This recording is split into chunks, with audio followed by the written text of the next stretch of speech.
Karuvannur case. ആ ഒരു കേസിന്റെ വാദമാണ് ഇപ്പോൾ നടക്കുന്നത്. അതില് വ്യത്യസ്തപരമായിട്ടുള്ള അഭിപ്രായങ്ങളൊക്കെ പറയുന്നുണ്ട്. അല്ല, PMLA കോടതിയിൽ അതെ. ഇന്നിപ്പോൾ ആ കേസ് വന്നപ്പോൾ കോടതി പറഞ്ഞു ഉം.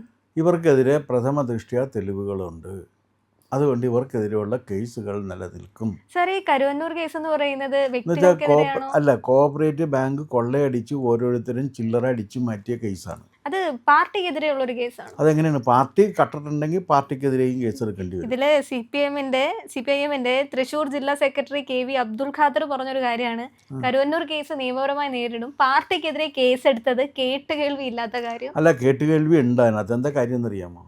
പാർട്ടി വെറുതെ ഇരുന്നതല്ല. ഈ കളവ് മുഴുവൻ നിയന്ത്രിച്ചു കൊണ്ടിരുന്നത് അവിടുത്തെ തൃശ്ശൂർ ജില്ലാ പാർട്ടിയായിരുന്നു, ജില്ലാ കമ്മിറ്റിയായിരുന്നു.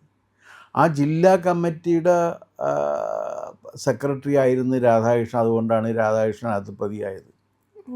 നാറിയവനെ ചുവന്നവനും നാറും എന്നുള്ളതിൻ്റെ ഏറ്റവും നല്ല ഉദാഹരണമാണ് രാധാകൃഷ്ണൻ എനിക്ക് വ്യക്തിപരമായിട്ട് അറിയാവുന്ന ഒരാളാണ്. രാധാകൃഷ്ണൻ അങ്ങനെ മോഷണം ശീലമാക്കിയിരിക്കുന്ന ഒരു രാഷ്ട്രീയ പ്രവർത്തകനേ അല്ല, മോഷ്ടാവല്ലാത്ത രാഷ്ട്രീയ പ്രവർത്തകരുടെ എണ്ണം ഇപ്പോൾ കുറഞ്ഞുകൊണ്ടിരിക്കുന്ന ഒരു കാലത്ത് തീർത്തും മോഷ്ടാവല്ലാതെ ജീവിച്ചുകൊണ്ടിരിക്കുന്ന ഒരു മനുഷ്യനാണ്. എനിക്കറിയാം രാധാകൃഷ്ണൻ്റെ പേര് അതിൽ വന്നതിൽ എനിക്ക് വലിയ ദുഃഖവുമുണ്ട്. പക്ഷേ രാധാകൃഷ്ണൻ പാർട്ടി സെക്രട്ടറി ആയിരുന്ന സമയത്ത് ഈ ചെറ്റത്തരത്തിന് മുഴുവൻ രാധാകൃഷ്ണൻ കൂട്ടുവന്നിട്ടുണ്ട്. പന്ന്യൻ രവീന്ദ്രൻ പറഞ്ഞ് ചെറ്റ എന്നൊക്കെയുള്ളൊരു വാക്ക് ഉപയോഗിക്കരുതെന്ന്. പന്ന്യൻ ഒരു കാര്യം മനസ്സിലാക്കണം, കമ്മ്യൂണിസ്റ്റുകാരാണ് ആ വാക്ക് കൊണ്ടുവന്നത്. ലുംബൻ എന്നുള്ളതിൻ്റെ മലയാളമാണ് ചെറ്റ എന്ന് പറയുന്നത്. ലുംബൻ എന്നുള്ളത് കമ്മ്യൂണിസ്റ്റ് പാർട്ടിയിലെ ഒരു ശകാരപദമാണ്. അവർക്ക് ഇഷ്ടമില്ലാത്ത ആളുകളെ കമ്മ്യൂണിസ്റ്റ് പാർട്ടി ശകാരിക്കുന്നതിന് വേണ്ടി ഉപയോഗിക്കുന്ന ലുംബൻ ബൂർഷാസി തന്നെ വൃത്തികെട്ടവൻ. അത് ലുംബൻ ബൂർഷാസിയും കൂടി ആയിക്കഴിഞ്ഞാൽ പിന്നെ അവനെ എവിടെ വെച്ച് കണ്ടാലും കൊല്ലാവുന്ന വിധത്തിലുള്ള ഒരുത്തനാണ്. ആ ലുംബൻ എന്നുള്ളതിൻ്റെ മലയാളമാണ് ചെറ്റ എന്ന് പറയുന്നത്. അപ്പോൾ അങ്ങനെ ഒരു വാക്ക് എന്തിനാണ് മനുഷ്യർ ഉപയോഗിക്കുന്നത് എന്ന് ആദ്യമായിട്ട് ഒരുത്തൻ ബോംബെ പോയി വന്നിട്ട് ഇവിടെ വന്നിട്ട് ചോദിച്ചപ്പോൾ തെങ്ങ് കയറി തേങ്ങ ഇട്ടിരിക്കുന്നു. അപ്പോൾ അവൻ ചോദിച്ചത് എന്നത്തിൻ കായാണ് എന്ന് ചോദിച്ചതായിട്ട് ഇങ്ങനെ ഒരു പറയുന്നുണ്ട്. പണ്ട് അന്ന് ഇപ്പോൾ എവിടെ പോയി വന്നാലും അതൊരു വാർത്തയല്ലാത്തതുകൊണ്ട് അങ്ങനെയുള്ള കാര്യങ്ങൾക്ക് ഇതില്ല. അന്ന് ബോംബെ വളരെ അകലെയുള്ള സ്ഥലമാണ്. അവിടെ പോയി വന്ന ഒരുത്തൻ ഇങ്ങനെ ചോദിച്ചിരുന്നു. അവന് തേങ്ങ മനസ്സിലായില്ല എന്ന് പറഞ്ഞ രീതിയിലാണ് പന്ന്യൻ്റെ അവസ്ഥ. കമ്മ്യൂണിസ്റ്റുകാർക്ക് ഇങ്ങനെ ഈ ചെറ്റത്തരം തുടങ്ങിയിട്ടുള്ള വാക്കുകളെക്കുറിച്ചൊന്നും ഒരു ധാരണയില്ലാത്തവരാണല്ലോ. അവർ വളരെ സംസ്കൃത ചിത്തരാകുകയും അങ്ങനെയുള്ള വാക്കുകൾ മാത്രമല്ലേ ഉപയോഗിച്ചിട്ടുള്ളൂ. ഗാന്ധിയെ പറഞ്ഞ തെറിക്കൊരു കയ്യും കണക്കുമില്ല 42-ൽ. സുഭാഷ് ചന്ദ്രബോസിന് ചെരുപ്പ് നോക്കി എന്നാണ് പറഞ്ഞത്. ജാപ്പ് ചാരൻ, ചെരുപ്പ് നോക്കി, ഇതൊക്കെയാണ് പറഞ്ഞിരുന്നത്. അപ്പോൾ അതുകൊണ്ട് ഈ ചെരുപ്പ് നോക്കി എന്ന് പറയുന്നത് വളരെ സംസ്കൃത ചിത്തമായ ഒരു പദവും, ചെറ്റ എന്നുള്ളത് ലുംബൻ എന്ന് കമ്മ്യൂണിസ്റ്റുകാർ ഉപയോഗിച്ചൊരു പദമാണ്. അപ്പോൾ ഈ ലുംബനിസം പാർട്ടി നടത്തി. കരുവന്നൂർ കേസിൽ അവിടെ കൊള്ള നടന്നു. സാധാരണക്കാർ അവിടെ കൊണ്ടുപോയിട്ട പണം ഇവർ കൊള്ളയടിച്ചെടുത്തു. ആ കൊള്ളയടിച്ച് പണം എടുക്കുന്നതിന് CPIMൻ്റെ തൃശ്ശൂർ ജില്ലാ കമ്മിറ്റി കൂട്ടുനിന്നു. ആ കൂട്ടുനിന്നതിൻ്റെ പേരിലാണ് മൊയ്തീനും രാധാകൃഷ്ണനും വർഗീസും ഒക്കെ പ്രതികളാക്കപ്പെട്ടിരിക്കുന്നത്. അവർക്കതിനകത്ത് പങ്കുണ്ട്. അപ്പോൾ പാർട്ടി അതിനകത്ത് പങ്കാണെങ്കിൽ പാർട്ടിയും പ്രതിയാക്കപ്പെടും. പാർട്ടി പ്രതിയാക്കപ്പെടാതിരിക്കുന്നത് എങ്ങനെയാണ്? അല്ലെങ്കിൽ പറയാമല്ലോ ഇതിനകത്ത് പാർട്ടിക്ക് ഒരു പങ്കുമില്ല എന്ന് പറഞ്ഞാൽ പോരെ. പാർട്ടിക്ക് പങ്കുണ്ടെന്നാണല്ലോ ഇവർ പറഞ്ഞത്. ഞങ്ങൾ രാഷ്ട്രീയമായിട്ടും നിയമപരമായിട്ടും നേരിടുമെന്നാണ് പറഞ്ഞത്. അപ്പോൾ ആതിരക്ക് വ്യക്തിപരമായിട്ടൊരു കേസ് വന്നാൽ ആതിര എങ്ങനെയാണ് നിയമപരമായിട്ടല്ലേ നേരിടാൻ പറ്റുള്ളൂ? രാഷ്ട്രീയമായിട്ട് എങ്ങനെയാണ് നേരിടുന്നത്? രാഷ്ട്രീയമായിട്ട് നേരിടണമെന്നുണ്ടെങ്കിൽ പാർട്ടിക്കെതിരെ കേസ് വരണം. ഇത് പാർട്ടിക്കെതിരെ കേസ് വരുന്നിട്ടുണ്ടെങ്കിൽ പാർട്ടി കക്കാൻ പോയിട്ടുണ്ടെങ്കിൽ പാർട്ടി കട്ടു എന്നല്ലാണ്ട് വേറെ എന്ത് പറയാൻ പറ്റും? കരുവന്നൂർ സഹകരണ ബാങ്ക് കൊള്ളയടിച്ചതിൽ CPMനുള്ള പങ്ക് വളരെ വലുതാണ്. അവരതല്ല എന്ന് പറഞ്ഞുകൊണ്ടിരുന്നു. അവരെ ചോദ്യം ചെയ്യാൻ പാടില്ല എന്നവർ ശഠിച്ചുകൊണ്ടിരുന്ന് അവരെ ചോദ്യം ചെയ്ത് കഴിഞ്ഞാൽ ഈടിയുടെ തന്തക്കും തള്ളക്കും വിളിക്കുക തുടങ്ങിയിട്ടുള്ള വാക്കുകളൊക്കെ ഉണ്ടായിരുന്നു. അപ്പോൾ ഇതൊക്കെ വന്ന് അവർ അങ്ങനെ ഇരുന്ന സമയത്താണ് ഈ കേസ് വരുന്നത്. അപ്പോൾ ആ കേസിൽ ഇവർ പ്രതികളാക്കപ്പെട്ടപ്പോൾ മൊയ്തീനൊക്കെ പറഞ്ഞ് ഞങ്ങൾക്ക് യാതൊരു പങ്കുമില്ല എന്നാണ്.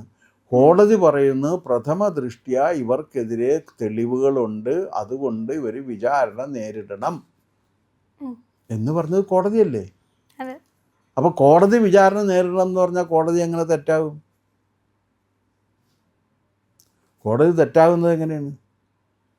കോടതിക്ക് തെറ്റ് പറ്റില്ല. കോടതി വിചാരണ നേരിടണം എന്ന് പറഞ്ഞു കഴിഞ്ഞാൽ കോടതി ബാക്കിയുള്ളവർക്ക് ഉള്ളവരെ കേസെടുത്താൽ കോടതി നല്ലത്, കമ്മ്യൂണിസ്റ്റുകാർക്കെതിരെ കേസെടുത്തു കഴിഞ്ഞാൽ കോടതി ചീത്ത. അത് ഈ കമ്മ്യൂണിസ്റ്റുകാർക്കൊരു സ്വഭാവമുണ്ട്. എന്താ കാര്യം എന്ന് വെച്ചാൽ പാർട്ടിക്ക് വേണ്ടി എന്ത് ചെറ്റത്തരം ചെയ്തു കഴിഞ്ഞാൽ അത് നല്ലതാണെന്നാണ് ഇവരുടെ സിദ്ധാന്തം തന്നെ. എൻസ് ജസ്റ്റിഫൈ ദ മീൻസ് എന്നാണ് പറയുന്നത്. ലക്ഷ്യം മാർഗത്തെ സാധൂകരിക്കും. അപ്പോൾ മഹത്തായ ലക്ഷ്യത്തിന് വേണ്ടി പാർട്ടിക്ക് വേണ്ടി അങ്ങനത്തെ ഒരുപാട് കഥകൾ ഇറങ്ങിയിരുന്നു, ഒരുപാട് കഥകൾ. കാരണം കമ്മ്യൂണിസ്റ്റ് പാർട്ടിയെ സംരക്ഷിക്കാൻ വേണ്ടി വേശ്യാവൃത്തി ചെയ്യുന്നവരുടെ ആ വേശ്യാവൃത്തി കമ്മ്യൂണിസ്റ്റ് പാർട്ടിക്ക് വേണ്ടിയാണെങ്കിൽ മഹത്താണെന്ന് പറയും. കള്ളത്തരവും പിടിച്ചുപറിയും നടത്തിക്കഴിഞ്ഞാൽ കമ്മ്യൂണിസ്റ്റ് പാർട്ടിക്ക് വേണ്ടിയാണെങ്കിൽ അത് വിപ്ലവത്തിന് വേണ്ടിയായിരിക്കണം എന്നുള്ളതാണ്. വിപ്ലവത്തിന് വേണ്ടി ചെയ്യുന്ന വേശ്യാവൃത്തി, വിപ്ലവത്തിന് വേണ്ടി ചെയ്യുന്ന പിടിച്ചുപറി, വിപ്ലവത്തിന് വേണ്ടി ചെയ്യുന്ന മോഷണം, വിപ്ലവത്തിന് വേണ്ടി ചെയ്യുന്ന കൊള്ളയടിക്കൽ, ഇതൊക്കെ ശരിയാണെന്ന് പറയും. കാരണം വിപ്ലവം മഹത്തായ കാര്യമാണെന്നാണ് പറയുന്നത്. അപ്പോൾ അങ്ങനെ ഒരു സംസ്കാരം കമ്മ്യൂണിസ്റ്റ് പാർട്ടിക്കുണ്ട്. അതുകൊണ്ടാണ് അവർ പറയണത് ഞങ്ങൾക്ക് ഇതിനകത്ത് ഞങ്ങൾ രാഷ്ട്രീയമായിട്ട് പാർട്ടി പ്രതിയാണെങ്കിൽ പാർട്ടി പ്രതിയാണ്, അതിൻ്റെ പാർട്ടി പ്രതിയാണെങ്കിൽ പാർട്ടി പ്രതിയാണ്. അല്ലെങ്കിൽ പറയട്ടെ, ഈ പറഞ്ഞ രാധാകൃഷ്ണനായാലും വർഗീസ് ആയാലും മൊയ്തീൻ ആയാലും അവർ വ്യക്തികളെന്ന നിലയ്ക്ക് ചെയ്തതാണ്, അതിൽ പാർട്ടിക്ക് യാതൊരു ഉത്തരവാദിത്വം ഇല്ല എന്ന് പറയട്ടെ. സർക്കാർ സർവീസിൽ അങ്ങനെയാണ്. സർക്കാർ സർവീസിൽ എങ്ങനെയാണെന്ന് വെച്ച് കഴിഞ്ഞാൽ ഈ കണ്ടംപ്റ്റ് വരുന്നത് എപ്പോഴും പേഴ്സണാണ്, പൊസിഷനല്ല വരുന്നത്. നിങ്ങൾ മനസ്സിലാക്കേണ്ട ഒരു കാര്യമുണ്ട്. സർക്കാർ സർവീസിലിരിക്കുന്ന ഒരാൾ, ഇപ്പോൾ ഒരു ഗവൺമെൻറ് സെക്രട്ടറി ആയിട്ടിരിക്കുന്ന ഒരാൾ കോടതി അലക്ഷ്യം വന്നിട്ടുണ്ടെങ്കിൽ കോടതി അലക്ഷ്യ നടപടി എപ്പോഴും എടുക്കുന്നത് അയാൾക്ക് വ്യക്തിപരമായിട്ടാണ്. എന്താ അതിൻ്റെ കാര്യം എന്ന് വെച്ച് കഴിഞ്ഞാൽ, ഒരു പൊസിഷനിലിരിക്കുന്ന ഒരാൾ നിയമരഹിതമായി ഒന്നും പ്രവർത്തിക്കാൻ പാടില്ല. ആ പൊസിഷനിൽ ഇരുന്നുകൊണ്ട് ആരെങ്കിലും നിയമരഹിതമായി പ്രവർത്തിച്ചിട്ടുണ്ടെങ്കിൽ അത് അവർ വ്യക്തിപരമായി ചെയ്തതാണ്, ആ പൊസിഷൻ്റെ പേരിൽ ചെയ്തതല്ല. അതുകൊണ്ട് അവരാണ് അതിന് ഉത്തരവാദികൾ. ഇതാണ് സർക്കാർ സംവിധാനത്തിൻ്റെ അവസ്ഥ. അതുകൊണ്ടാണ് കണ്ടംപ്റ്റ് ഓഫ് കോർട്ട് വരുമ്പോൾ അത് പേഴ്സണാണ് വരുന്നത്. കണ്ടംപ്റ്റ് ഓഫ് കോർട്ടിനെയും സർക്കാരിൻ്റെ വക്കീലിൻ്റെ സേവനം പോലും കിട്ടാനില്ല, ശരിക്കും എടുക്കാൻ പാടില്ല. കാരണം ആർക്കെതിരെയാണ് വരുന്നത് അയാൾ വേറെ വക്കീലിനെ വെച്ച് കേസ് വാദിച്ച് അതിൽ നിന്ന് ഊരിപ്പോല. അപ്പോൾ ഇവർക്ക് അങ്ങനെ ഒരു നിലപാട് സ്വീകരിക്കാവുന്നതാണ്, അതില്ലല്ലോ. പിന്നെ ഈ കരുവന്നൂർ കേസിലെ കൊള്ള മുതൽ അടിച്ചു മാറ്റി സുഖിച്ചതിന് ഇവർക്ക് എന്ത് പറയാനുണ്ട്? അതും കൂടി കേൾക്കണ്ടേ? എത്ര പേര് ആത്മഹത്യ ചെയ്ത്, എത്ര പേര് വഴിയാധാരമായി, എത്ര പേര് ചികിത്സ കിട്ടാതെ നരകിക്കുന്നു, എത്ര പേര് പെൺമക്കളുടെ വിവാഹം നടത്തി കൊടുക്കാൻ കഴിയാതെ പെരുവഴിയിൽ നിൽക്കുന്നു. ഇതിലൊന്നും ഒരു കുഴപ്പമില്ല. പാർട്ടിക്കെതിരെ കേസെടുത്തു എന്നുള്ളതിനാണ് കുഴപ്പം. അപ്പോൾ കരുവന്നൂർ കേസ് എന്ന് പറയുന്നത് അത് ഉപ്പ് തിന്നവനല്ല, ഉപ്പ് ചാക്ക് കണക്കിന് അടിച്ചു മാറ്റി ഇരുന്ന് തിന്നവരാണ് അവർ.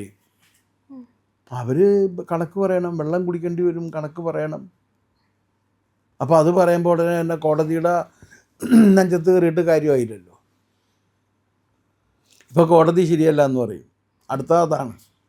എന്നിട്ട് പിന്നെ വന്നു കഴിഞ്ഞാൽ ജഡ്ജിയെ പ്രതീകാത്മകമായി സ്ഥലം മാറ്റും, പ്രതീകാത്മകമായി കൊല്ലും. ഇതൊക്കെ എത്ര കാലമായി തുടങ്ങിയിട്ട്? ഇനിയെങ്കിലുമൊക്കെ നിർത്താൻ പാടില്ല. ഇവർക്ക് ഇപ്പോഴും ബുദ്ധിയില്ല എന്ന് വെച്ചാൽ എന്ത് ചെയ്യാൻ പറ്റും? ആളുകൾക്ക് ഇതൊക്കെ മനസ്സിലാക്കി തുടങ്ങിയില്ലേ? കരുവന്നൂർ നിങ്ങൾ മാർക്സിസ്റ്റ് പാർട്ടി കട്ടുമുടിച്ചതാണെന്ന് ലോകത്തെല്ലാവർക്കും അറിയാം. ഇപ്പോൾ കോടതിക്കും ബോധ്യമായി. അതാണ് ഇതിൻ്റെ കാരണം. അവർ മാത്രം സമ്മതിക്കില്ല, അവർ സമ്മതിക്കില്ല. അവരുടെ മനസ്സിൽ ഇപ്പോഴും ഇത് രാഷ്ട്രീയ പ്രേരിതമാണ്. എങ്ങനെ രാഷ്ട്രീയ പ്രേരിതം? ഇത് കരുവന്നൂർ കേസിലെ പൈസ അടിച്ചു മാറ്റിയത് രാഷ്ട്രീയ പ്രേരിതമായിട്ടാണ്, ലൂട്ടിങ് നടത്തിയത് രാഷ്ട്രീയ പ്രേരിതമായിട്ടാണ്. അങ്ങനെയാണെങ്കിൽ ഇത് രാഷ്ട്രീയ പ്രേരിതമാണ്. രാഷ്ട്രീയ പാർട്ടിയാണെന്നും പറഞ്ഞുകൊണ്ട് കൊള്ള നടത്താൻ ഇവർക്ക് ആരധികാരം നൽകി? ആർക്കും നൽകിയിട്ടില്ലല്ലോ. പ്രിയമുള്ളവരെ, നമ്മുടെ ചാനൽ ഒരുപാട് പേർ കാണുന്നുണ്ട്. കാണുന്നവരോടെല്ലാം നമുക്ക് വലിയ സ്നേഹവുമുണ്ട്. അവരൊക്കെ നമ്മുടെ ചാനലിനെ കുറിച്ച് ഒരുപാട് പേരോട് പറയുന്നുമുണ്ട്. പക്ഷേ ഒരു കാര്യം, നമ്മൾ കാണുന്നവരുടെ എണ്ണം അനുസരിച്ച് ചാനലിൻ്റെ സബ്സ്ക്രിപ്ഷൻ കൂടുന്നില്ല. എന്താ കാര്യം എന്നറിയാമോ? നമ്മൾ കണ്ടിട്ട് അങ്ങ് പെട്ടെന്ന് തിരിച്ചു പോവുക. പക്ഷെ കണ്ടതിന് ശേഷം ഒരു നിമിഷം നിൽക്കുക. നമ്മുടെ ചാനലിൻ്റെ IND എന്ന് പറയുന്ന ലോഗോ ഇല്ലേ, അവിടെ ഒന്ന് വിരലമർത്തിയാൽ ചാനലിൻ്റെ ഫീഡ് തുറന്നു വരും. അവിടെ സബ്സ്ക്രൈബ് എന്നൊരു നീല നിറത്തിലുള്ള ബാറുണ്ട്. അവിടെ ജസ്റ്റ് ഒന്ന് തൊടുക. തൊട്ടടുത്തൊരു മണിയുടെ ചിത്രമുണ്ട്, ബെല്ലൈക്കൺ. അവിടെയും ഒന്ന് തൊട്ടാൽ നിങ്ങൾക്ക് നമ്മുടെ എല്ലാ വീഡിയോകളും കാണാനുള്ള നോട്ടിഫിക്കേഷൻ കിട്ടും. മാത്രമല്ല ചാനലിൻ്റെ ഒരു സബ്സ്ക്രൈബറായി മാറുകയും ചെയ്യും. അത് ഞങ്ങൾക്ക് വലിയ സഹായമായിരിക്കും. ഉറപ്പായിട്ടും അത് ചെയ്തിട്ടില്ല എങ്കിൽ ഇപ്പോൾ തന്നെ ഒന്ന് ചെയ്യണേ.